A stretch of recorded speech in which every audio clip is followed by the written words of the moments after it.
ঝালকাঠিতে ব্যবসায়ী কুপিয়ে টাকা ছিনতাই, বিচার দাবিতে মানববন্ধন।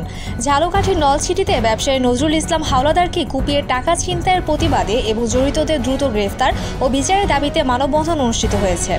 মঙ্গলবার সকালে ঝালকাঠি বরিশাল সড়কের ভৈরবপাশা বাজারে এলাকাবাসীর উদ্যোগে এই মানববন্ধন পালিত হয়। বক্তারা অবিলম্বে হামলাকারীদের গ্রেফতার করে আইনের আওতায় আনার দাবি জানান। অন্যথায় সড়ক অবরোধ সহ কঠোর কর্মসূচির হুঁশিয়ারি দেন তারা।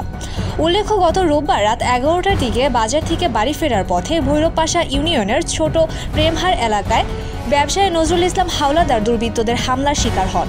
এ সময় তাকে ধারালো অস্ত্র দিয়ে কুপিয়ে জখম করে 5 লাখ টাকা ছিনতাই করা হয়।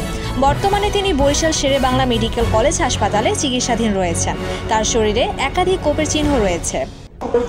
যে আক্রমণ হয়েছে, আমি প্রশাসনের কাছে এইটুকু অনুরোধ করতেছি যে অতি বিলম্বে তাড়াতাড়ি আপনারা।